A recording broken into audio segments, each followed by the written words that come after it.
this is amazing to me because here we're doing something I wish I could do with the Book of Exodus, which is, see, is this the handwriting of Joshua, and here's the handwriting of Moses, and I don't have that opportunity. Here it's amazing that we can do this in the original manuscript. It does turn out to be very important for this issue of easier and difficult readings, which we want to talk about. Shalom and welcome to Hebrew Voices. I'm here today with Royal Skousen. He's the editor of the Critical Text Project of the Book of Mormon.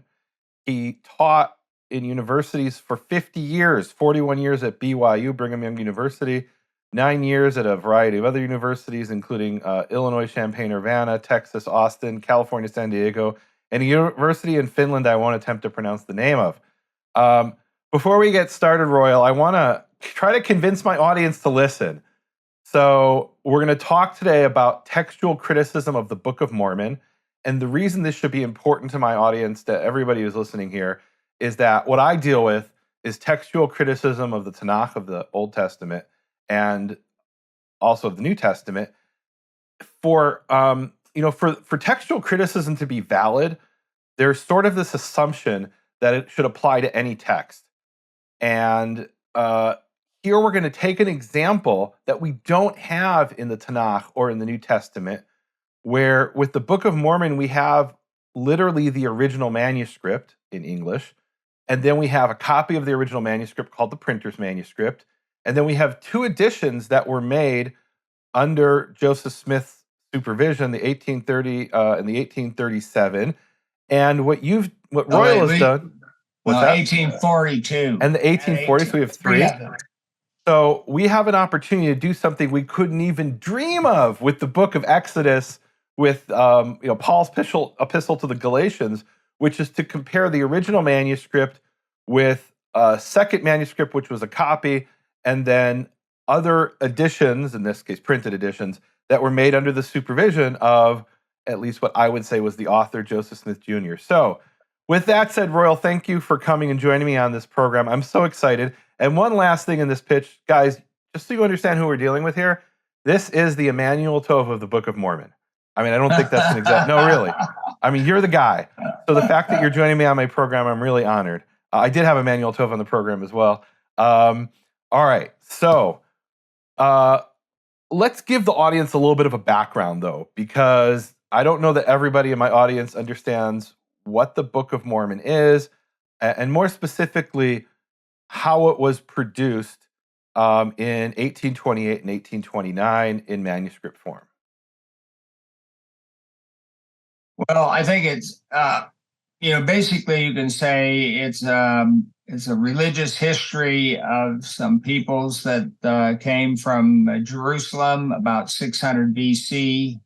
They under the leadership of a man named Lehi, they broke into two opposing groups named after two of the sons. One is called the Nephites, after Nephi, the other the Lamanites, after Laman. And the book basically describes religious aspects of the Nephites, plus the wars that went on between the Lamanites and the Nephites. The Lamanites are cursed with a dark skin because of their evilness, and they ultimately end up conquering and destroying the Nephites at the end of the book, about 400 AD. So we have about 1,000-year history here in the text, and I think it's... there is some debate about the general Mormon interpretation that the American Indians, at least some of them, derive from the Lamanites, the darker-skinned people. So it's a very interesting history because Joseph Smith says that he received some gold plates from an angel, and his job was to translate a good portion of these plates. His translation, though, is not like what we would think of as a translation, which would be that you have this text here and you're going to convert it into English, say. Instead, he received, it looks like, a revealed version of the translation, that it isn't actually his translation, that it's coming from the Lord, is the way I would put it. He had a stone which he used, the Seer Stone, and I have a picture of that I'm gonna show that up there.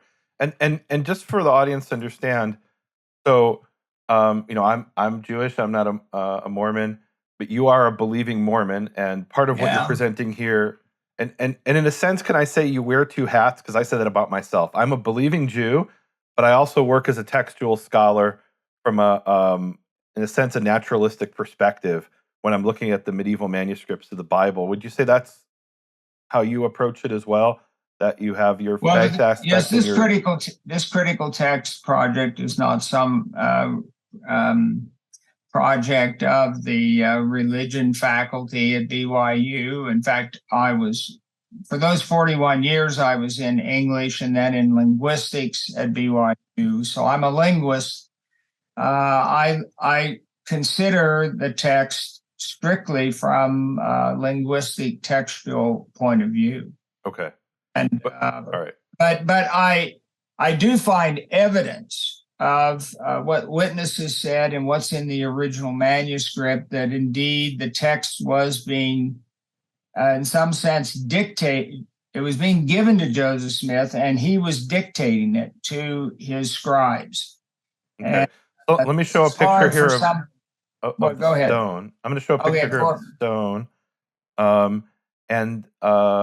Okay. So this is the Seer Stone you're talking about. And that's right. That's the one that was used. Now, the thing is, no one, as far as I know, has tried to use it lately. Okay. So, but this isn't just, I mean, so some people, I think, in the audience who are Mormon, and for example, my wife has a work colleague who is very devout Mormon. Her wife, or his wife rather, does work in the temple. I don't know exactly what that means. And I was talking to them about the Seer Stone, and they're like, oh, that's just what the anti-Mormons say. That's not something Mormons believe. But you're a believing Mormon who taught at BYU, and this photo I just showed of the stone, that comes from the church. Am I right? That's right. Yeah. So for the Mormons who aren't in the loop, because this is a relatively recent thing the church published, I think 2015. Just talk a minute about the Seer Stone, and that's something that Mormons acknowledge. Am I right? Well, no. A distinct group that believes that Joseph Smith did not use the Seer Stone. Okay. That they believe that there was an apparatus that came with the plates, which was a breastplate and two silver bows, and they held two clear kinds of, I guess, glasses like that person could look through. And the idea is that you would look at the plates, and there would be then somehow a translation projected for you. And that's called the Nephite interpreters. You had to use the plates. No one was allowed to see the plates at first. And so it had to be done behind a curtain. And there are a lot of people, this is the traditional view. Okay. But no one ever directly saw Joseph Smith doing this because they couldn't see the plates. They weren't allowed to. They would have been behind the curtain. But there is some evidence that in the very beginning, Martin Harris, one of the witnesses, did receive a sheet of paper with the characters on it, translation from around the curtain, and he took it to New York City to have it examined by Professor Anton and others. Well, that's about the only account we actually have, is secondary, of using this instrument. There are, though, 9 people, and Dan Vogel, who you interviewed, I think, 9 people who witnessed that Joseph Smith had the seer stone. He would put it into a hat, put his head up to it to obscure the light. And the descriptions are that he gave was that he saw on parchment the characters he was translating, and underneath the English translation, which he read off. And that's what the 9 can't really testify as to what he saw, but they all say that this is what he did. He had the seer stone, he put it in a hat to obscure the light. He would dictate, the scribe would write it down as they would go along. And so since you have 9 witnesses, 3 of whom were never Mormons. Really? 3 of them are non-Mormons, and they say this is what he was doing, and it was incredible, but he was doing it. And so I believe he did do it, and it is miraculous. Yeah. But so the seer stone, but we don't, but ultimately, I just want to say, ultimately we have to deal with is the manuscript and to the Book of Mormon, and that's where we make our ultimate judgments as to this text, not the accounts of what might have gone on in that early transmission of the text. So this is what I love about what you do, from what I've read and seen some of your videos, is you talk about, or I guess most of what your research deals with is from what came out of Joseph Smith's mouth to what people wrote down and then was transcribed. And you don't have to be a believing Mormon to deal with that, because, that's a fact that really isn't disputed, that Joseph Smith dictated the Book of Mormon to a series of scribes who then wrote it down, and then a copy of that was made, and then it was printed, right? So that's within the, I guess you could say, the naturalistic realm. What Joseph Smith saw in the hat, that's a matter of faith. What he recited, those are facts. Well, I guess we don't know what he recited. We know what they wrote down from what he recited. That's correct. Yeah, okay, that's what I love about this topic. You can be a believer and talk about what he saw. And of course, Dan Vogel would say he was lying and he made the whole thing up, right? I guess I don't want to speak for him, but I think that's what non-Mormons would generally say. And a Mormon believer would say, no, he actually saw something in a vision. Is that fair to say? Well, that's what I would say. Now, okay, I'm telling you, other people are having other viewpoints. There are some Latter-day scholars that believe that he is getting ideas from this instrument and he is putting it to his own language. Really? So, yeah, that is the more prominent viewpoint in Mormon scholarship, is that... in scholarship, okay. Is that what they're teaching in Sunday school? No. Okay. They're not. But they're not teaching any of this, really. They would just say, we have the Book of Mormon, and here it is. And most Latter-day Saints think that the Book of Mormon that's printed right now is what Joseph Smith got. They just don't have any conception of all the... But there are differences, and we're going to talk about some of those differences. So, right. All right. So give us the process here. And what really surprised me when I spoke about this with Dan Vogel, and I think you agree with this, is that the Book of Mormon was dictated by Joseph Smith in a period of something like 80 or 90 days. Is that right? Well, for the part that he did with Oliver Cowdery beginning in March of 1829, he had done the 116 pages that were lost of the Book of Lehi, plus the beginning, first 2 chapters, apparently, of the Book of Mosiah, which we don't have either. People haven't really recognized this. But those were lost, and he had a little bit of Mosiah done in 1828. So the majority of what we have of the text was dictated from March through the end of June of 1829.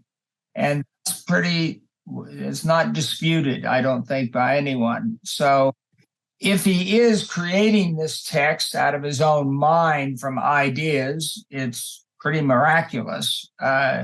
The dictation by the the scribes don't have him, and the manuscript doesn't have him making lots of corrections and revising and so forth that you and I might do if we were translating from ideas.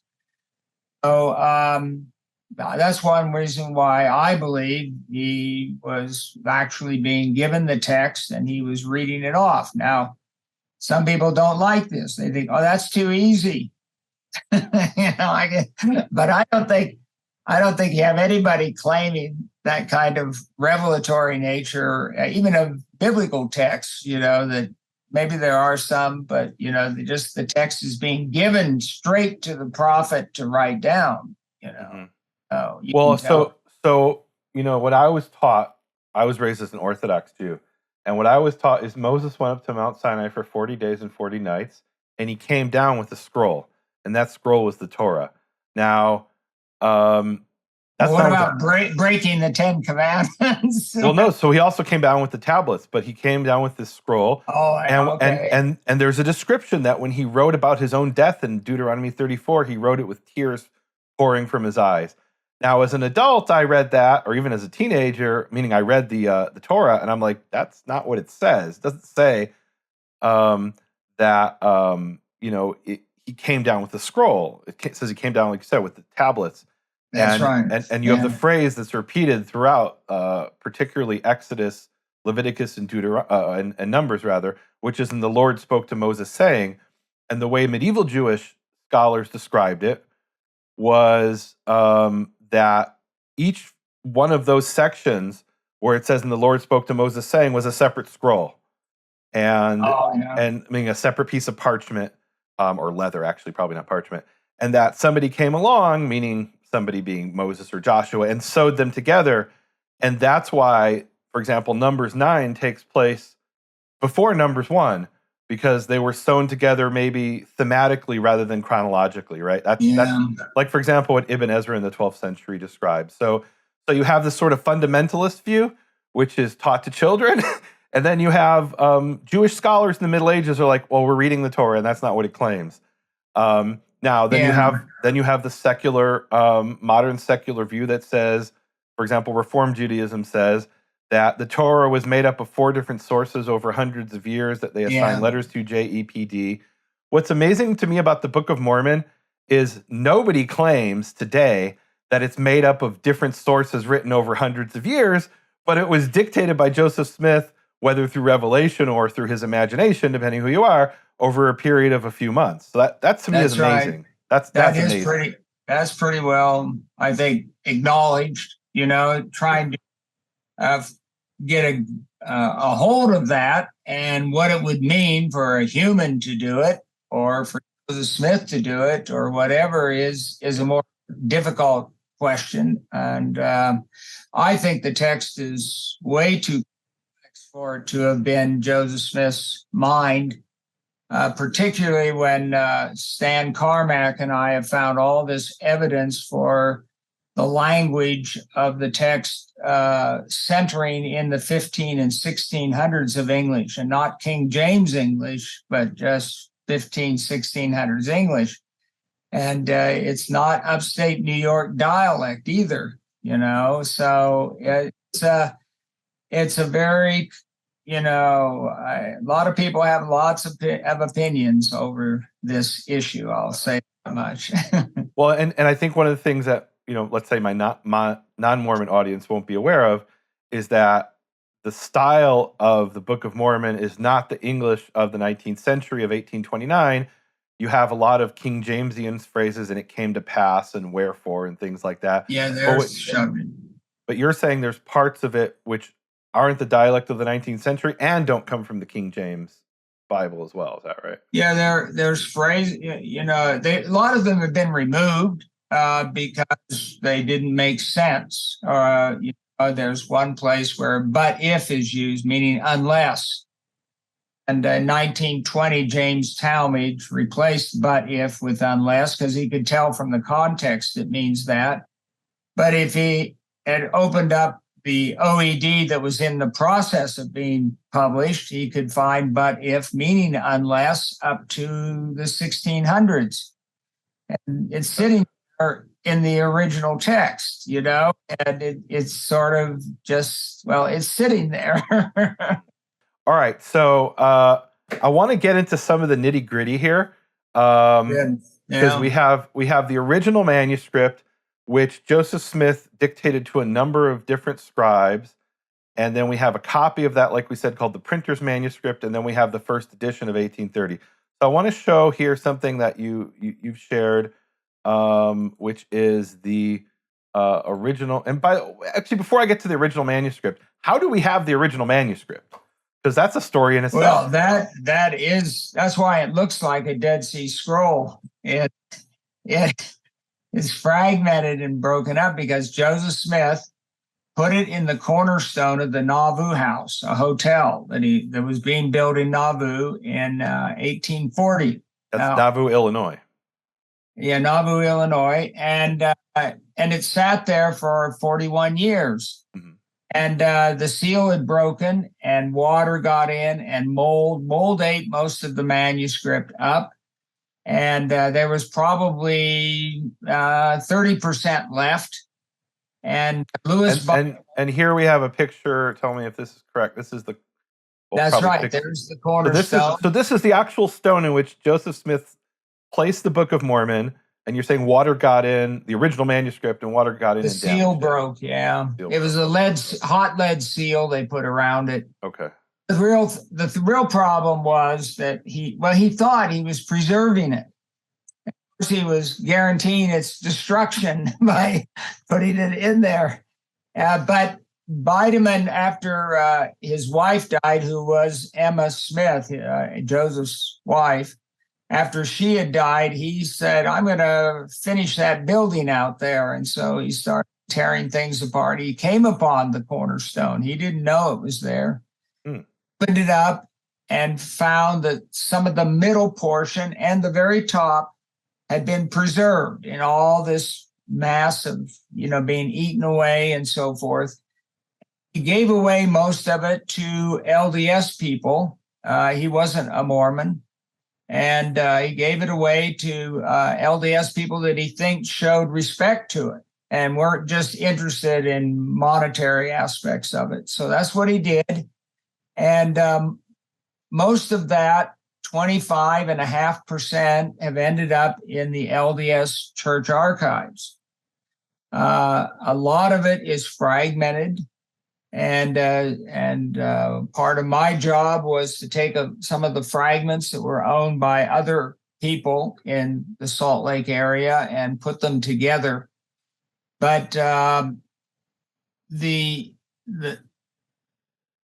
we have about 3% were owned by the Wilford Wood family, and Wilford Wood went back east and got those fragments from the son of Louis Bideman in 1937.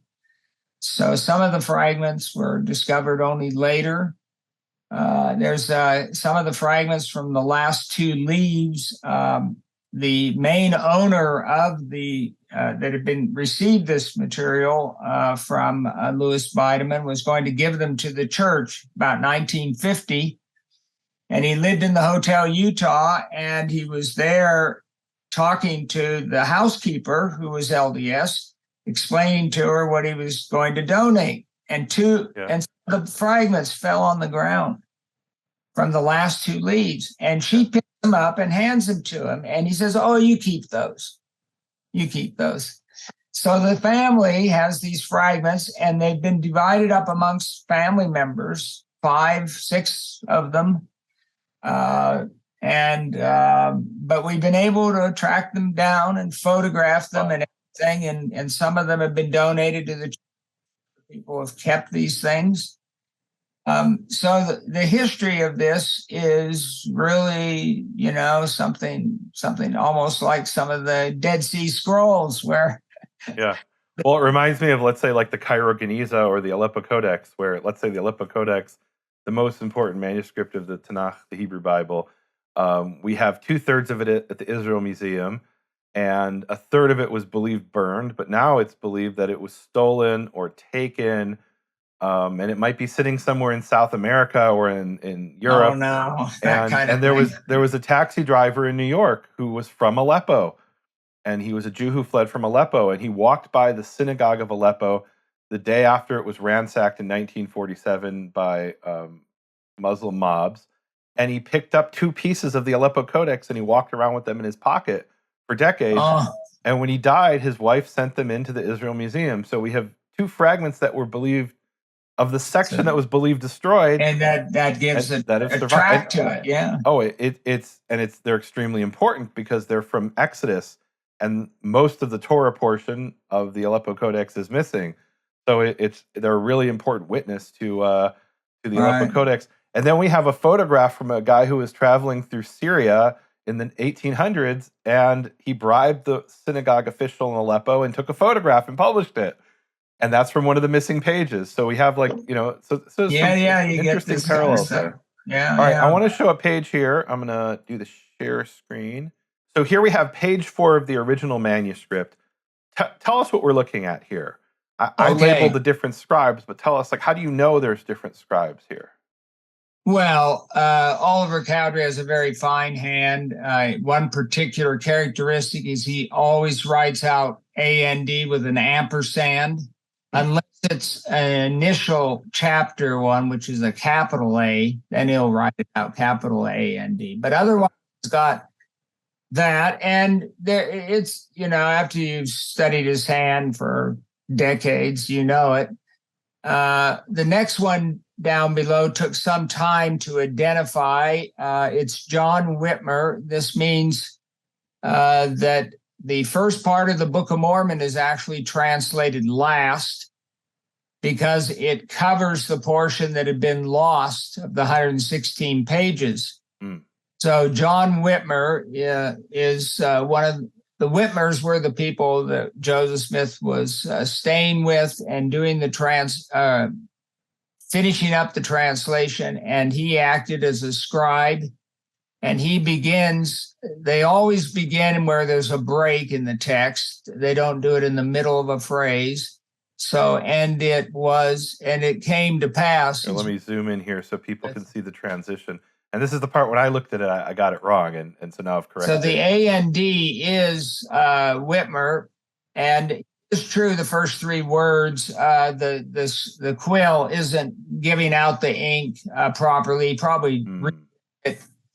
But the AND is definitely his AND. Notice the line right below it has go and do, and that same kind of. Whereas if you look up at Oliver Cowdery's got this wonderful ampersand. There's 50,000 ampersands that Oliver Cowdery wrote. And he doesn't deviate from this. So anyway, that's one thing. But notice that the pass, PASS, that P is very open. This one here?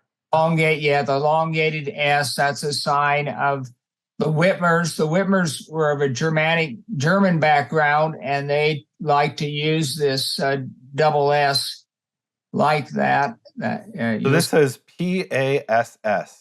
That's right. Okay. And you can go down below, look down about 5 lines, and it says it came to pass. There's another PASS by him.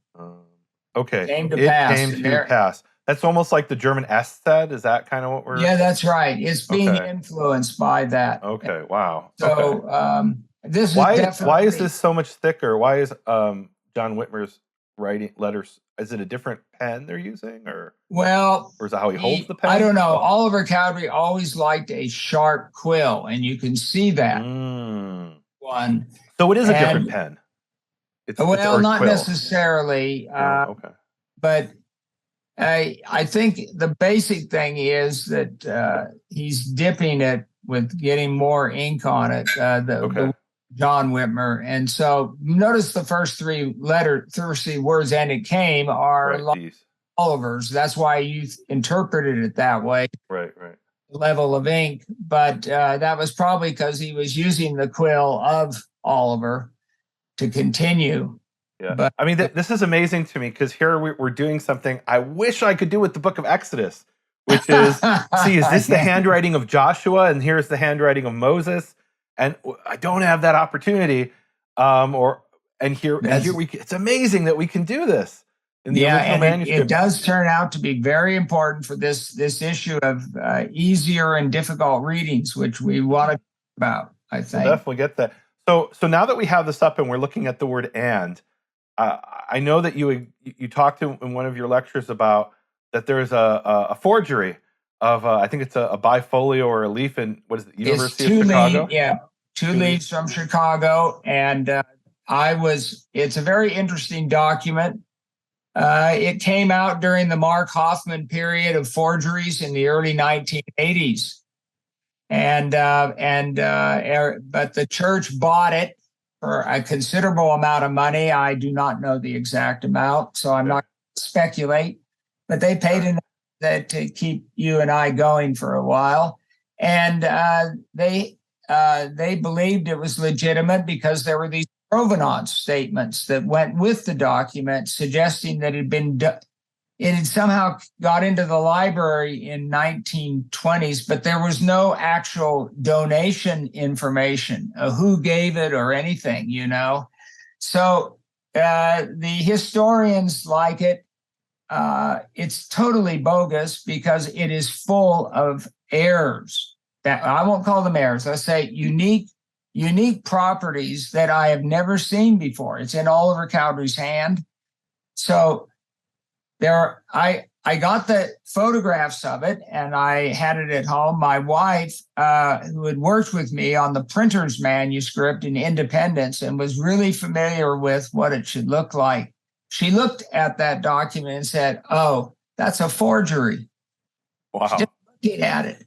Even your wife could tell. Oh. But you're saying it looked like Oliver Cowdery's handwriting. Well, one of the it's intended to look like it, but it overall didn't quite look right, and she completely rejected it because she had worked on every leaf of the printer's manuscript and seen so many pages of Oliver Cowdery's writing. So I said, "Oh no, it's from the University of Chicago. It's okay." And I started transcribing. I got to the second line and I said, "Uh-oh," because A and D had been written out. Instead of the ampersand. Instead of the ampersand. Oh, okay. I found two more of them in the whole document. That's amazing. This part of the original manuscript, the printer's manuscript, is actually in the hand of Martin Harris, and he mixes his A and Ds with ampersands, and this forgery also mixes the ands with the ampersands. It isn't Oliver Cowdery, and so I went over. I identified all the unique spellings. When you get all these unique properties, you say, it's better that we not accept this until someone can really explain these unique properties as being Oliver's. And the Joseph Smith papers came up with this brilliant thought. Oh, well, he's just starting out as a scribe in Alma 3-5, and he's making all these kinds of errors. But of course, that isn't a theory at all, because it could be used to explain any kind of thing you might find in this document. It's a non-provable kind of hypothesis. Oh, are there some scholars today who claim that this is authentic? Well, yeah, the Joseph Smith papers. Oh, they do. Okay. Let me tell you, if you get the big book out of the printers of the original manuscript published by we had this debate, and I said it's a forgery, and I'm not going to accept it. I don't want this in the legitimate fragments because it'll contaminate everything.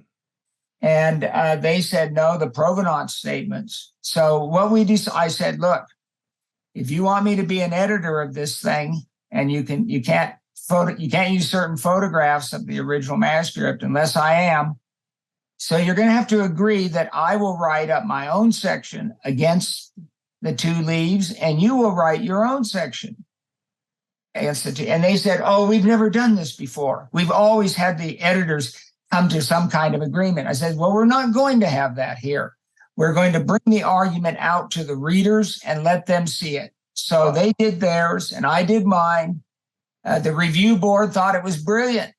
that we actually allowed, the church doesn't really like disagreement in its things.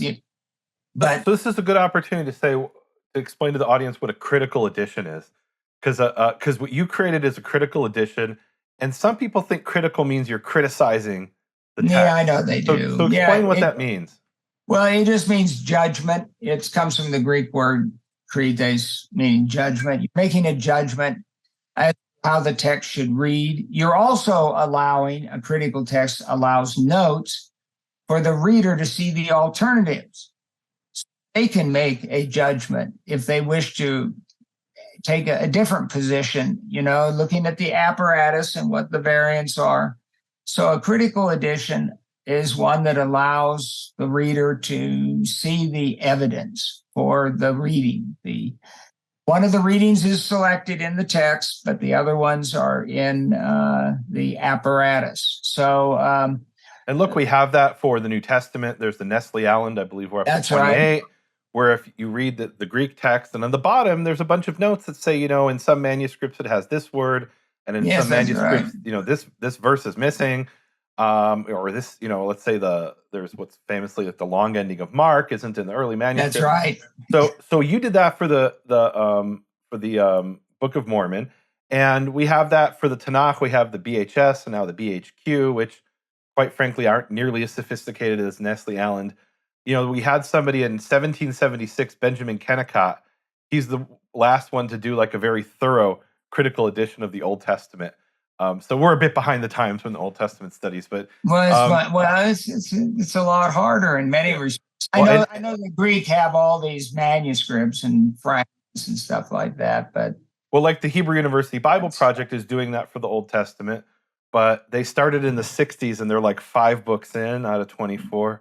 So I know the original editors won't be alive. No, they're not alive. The original editors, they're already dead. But like, just to give you an example, let's say in the Old Testament, I was reading the other day in the book of Zechariah, there's a certain word that's written with this vowel in every manuscript, but then there's a rabbi in the 12th century who says, well, there's this other vowel there, and here's what it means. Well, wait a minute, that means he had a manuscript that had that other reading, right? So that's an example in the Old Testament. Let's look at some. I do want to look at this. So Joseph Smith, he dictated the Book of Mormon to Oliver Cowdery and John Whitmer, and then talk Christian to us about and Christian Whitmer. Talk to us about what we have here at the top of this image. I'm going to share my screen. Oh yeah, let's go back to that. Yeah, because that's what in my field we would call a paratextual notation. Right? It's not actually part of the text. I call them extra canonical. Okay, fair enough.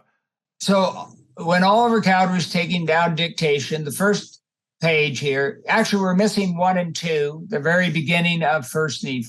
Then we're in the middle of, I think, the second chapter and page 3, and it's in Oliver Cowdery's hand, the whole page, and he goes to here on the 4th page.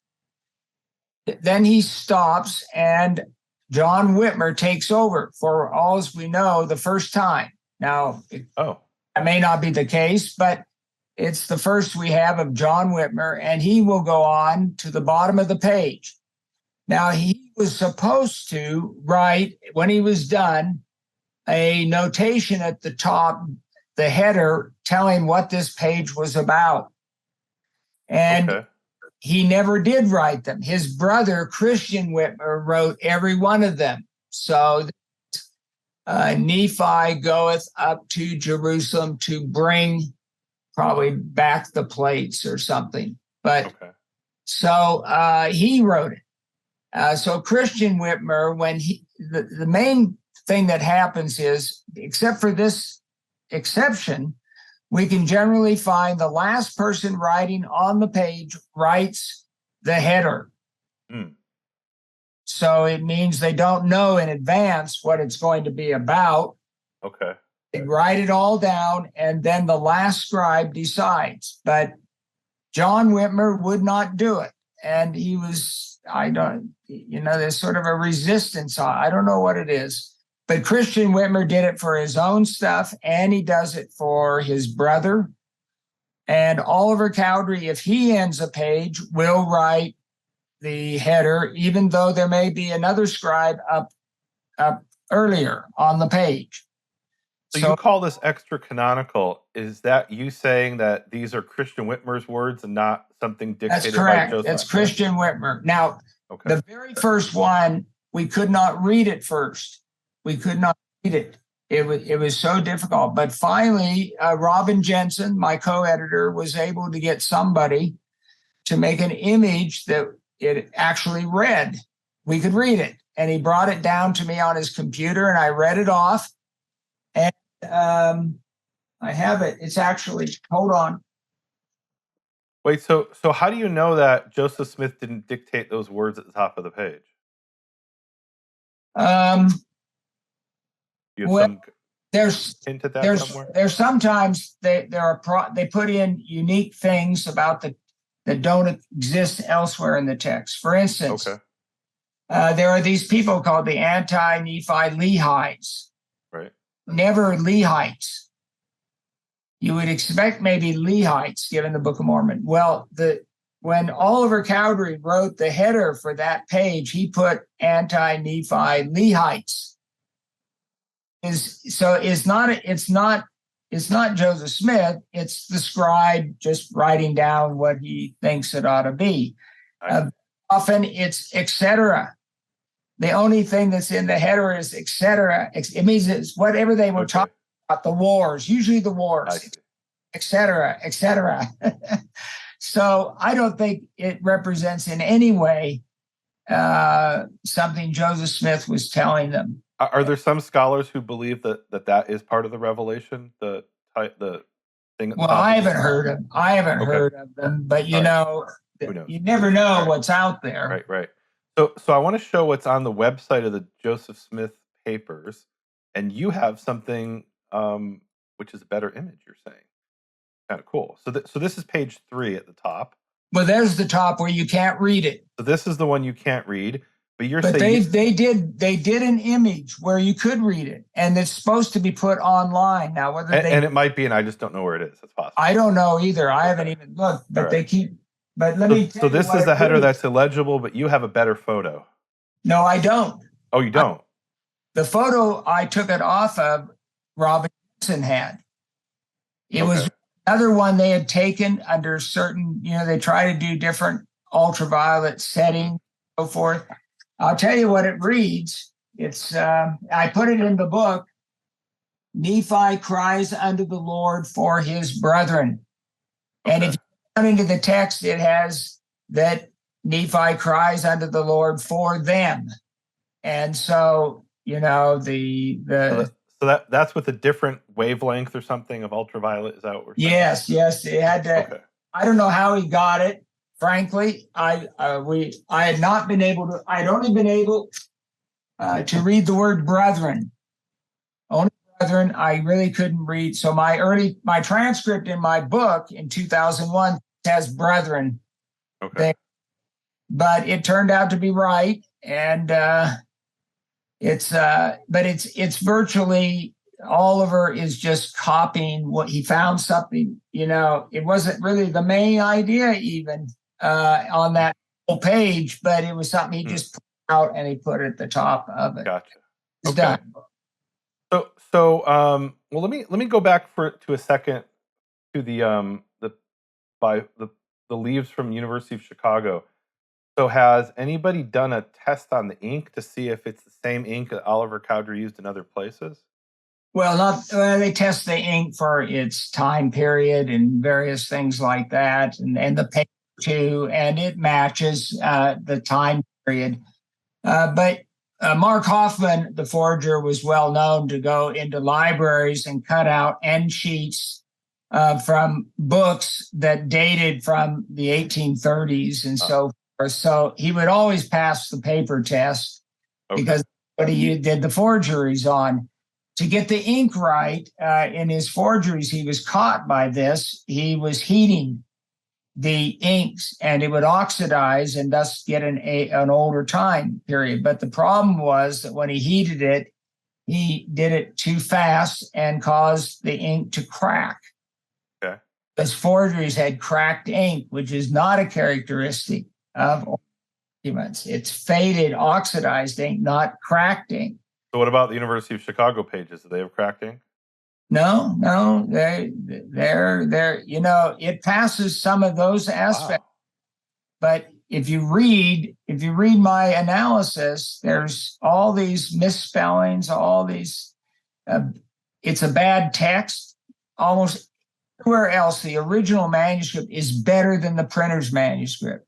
It's a better text, except for the Alma 3 through 5 from the University of Chicago. It is a terrible text. It's got all kinds of bizarre reading. Oh, tell us about the unique name of the movement that's based on the University of Chicago, right? Instead of Mormon, it has something else. Oh yeah, well, this is every Hoffman. I'm saying it's Hoffman. I believe it is. Every Hoffman document has a reason, and the reason for this one, besides just causing trouble, was it's not the earliest, but it's the second and third occurrence in the text. The earliest we have of Mormon. It is spelled Morman. Okay. It's done in heavier ink flow. It's going along and it's fine. And then he takes his quill and he doesn't overwrite it. He just writes it with heavier ink. More man. He wants us to see this.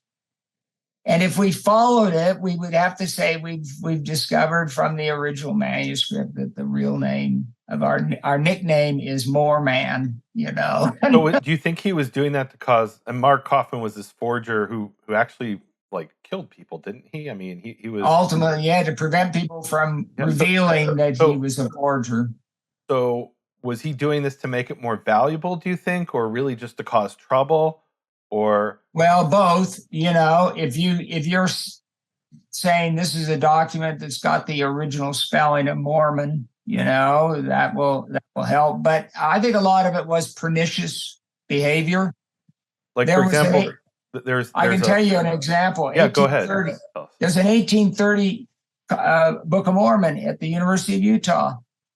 And I went and opened it up, and here's this beautiful handwriting, Joseph Smith Jr., Susquehanna, Pennsylvania, written in it. Okay. And I look at the description of this when it was given, and so there's no notion that there was a Joseph, that he had written this in this book, that it was even his book. And then I looked at who had looked at this 1830 recently, and there was Mark Hoffman's name on the list. So the guy just goes in, and he's going to cause real trouble by just signing Joseph Smith's name. He can sign his name. He knows how to do it, and he signed his name. And I don't think Joseph ever got a Book of Mormon down in Susquehanna anyway. It's yeah, but in that case, my guess, and I don't know that much about the Mark Hoffman forgeries, but my guess is he had some other forgery, and he wanted someone to go compare it with, a document that's in a respected library and say, oh, it is the same handwriting. He did do that quite a bit. He an independent handwriting of Martin Harris for the Salamander letters. So he wrote a letter to somebody else with a poem of his, and it was in this handwriting. So then that was used. Oh, well, if you can check this handwriting because it's in this letter he wrote. Well, that was a forgery itself. So. By the way, we have an example like this in the Dead Sea Scrolls. So and you talked about how he would take paper from the 1830s, right? Yeah, blank paper. Mark Hoffman, you're saying, did that. So it's a lot of the Dead Sea Scroll forgeries they're tiny little pieces that came from the margins at the top and bottom of real Dead Sea Scrolls, and those might be worth a few $1,000s a blank piece of leather. But if you add ink to it, now all of a sudden it's worth a fortune.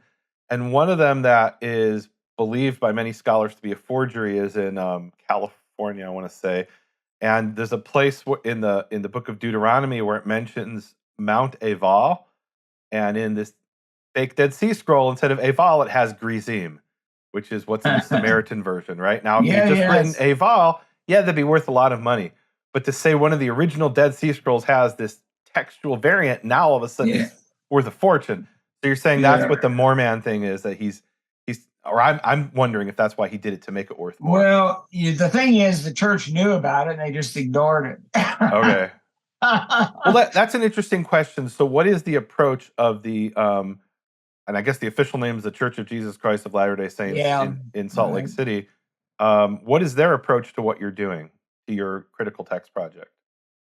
Well, I would say most of them are just ignoring it, just and stifling it. They do not cite the Yale edition. They do not refer to any. Oh, tell us what the Yale edition is, because we haven't talked about that yet. Okay, well, the Yale edition is, I published the first edition in 2009. I published a second one, 2022. It is the text of the original text of the Book of Mormon as I've been able to construct it.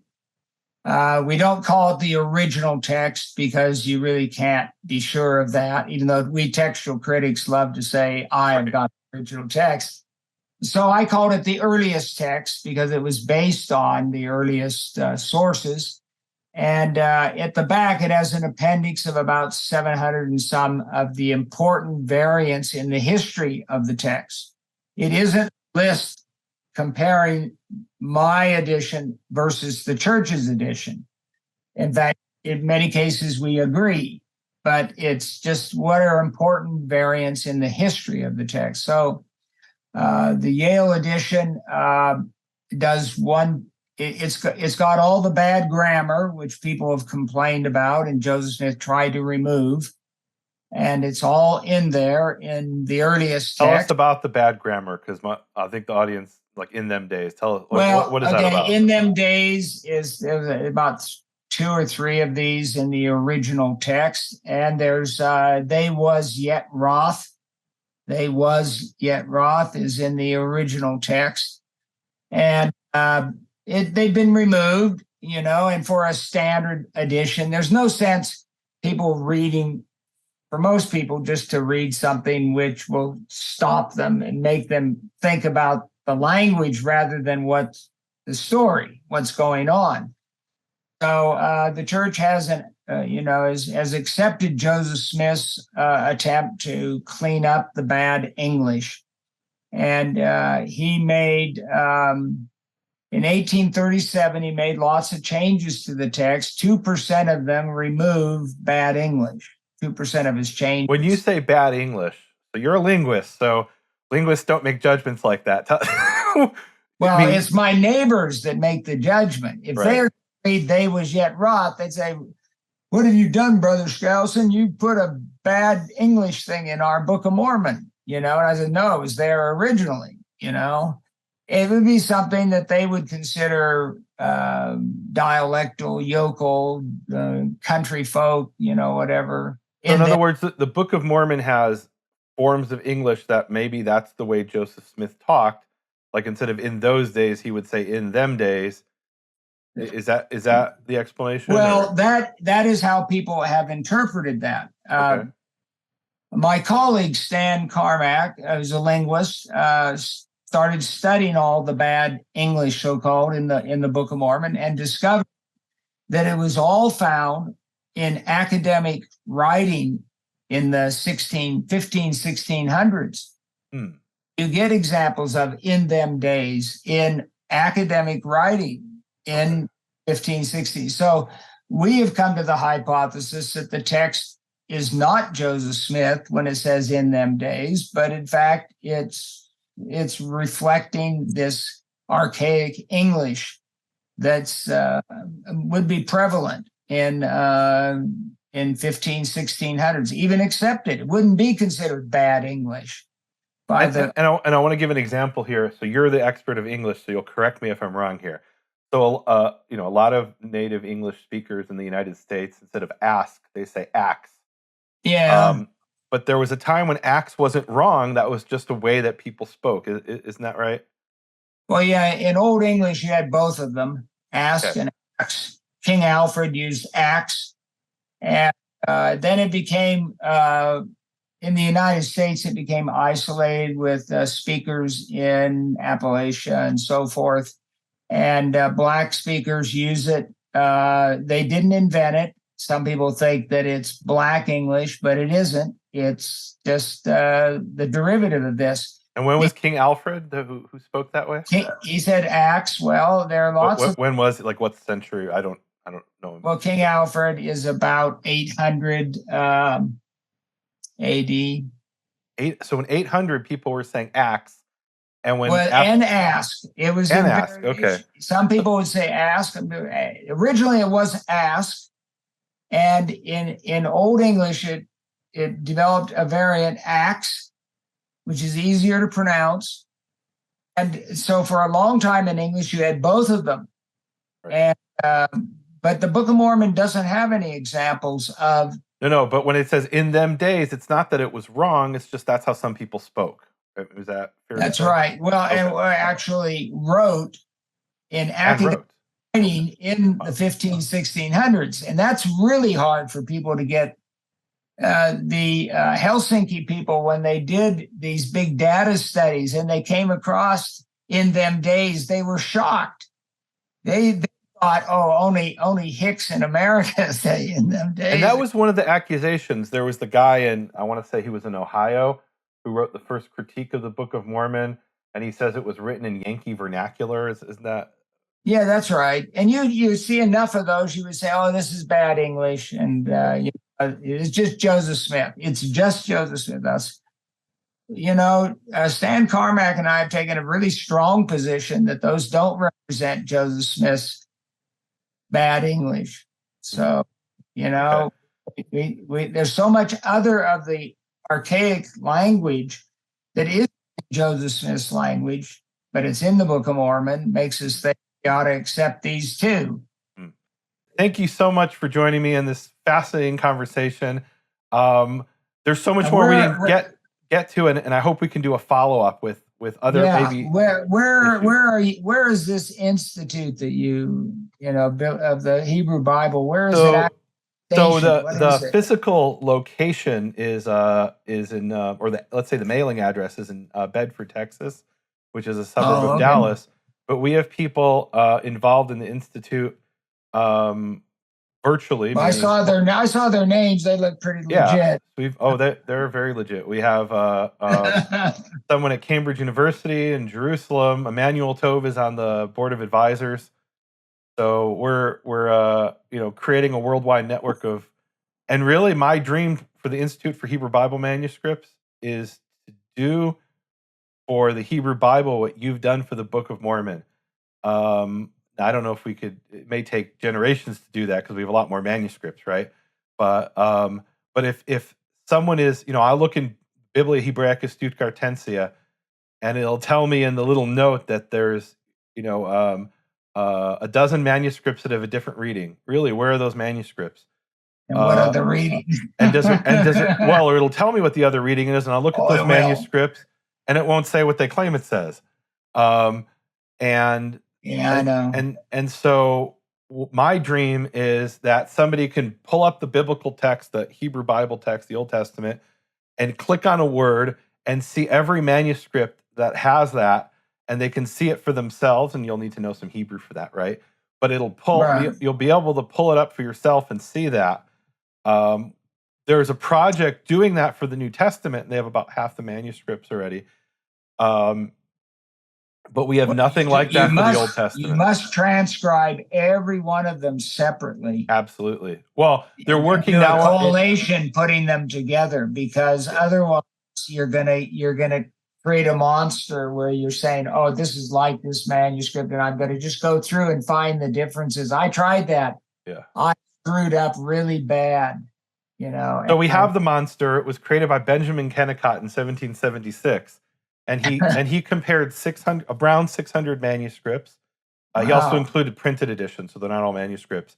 Yeah, and for every word, he'll tell you, these are the differences in these 12 manuscripts, and here's the difference. Now, he didn't check all the manuscripts himself. What he did, in some instances, he sent a letter to Turin, Italy, to Torino, and he said, can you look in your manuscripts and send me a list of your differences? Well, they sent him the ones that they thought were important. And did they transcribe those correctly? Sometimes yes, sometimes no. Now we can check it. Can't always check it, but a lot of times we can check it now. So, and that was 1776. He didn't have access to the Cairo Geniza. He didn't have access to the Furkovich collection. He didn't have access to what today we consider to be the most important manuscripts of the Hebrew Bible. So someone needs to bring this into the 21st century, and that's my dream. Well, thank you so much for taking the time to talk to me. I really appreciate it. You have been listening to Hebrew Voices with Nehemia Gordon. Thank you for supporting Nehemia's McCore Hebrew Foundation. Learn more at nehemiaswall.com.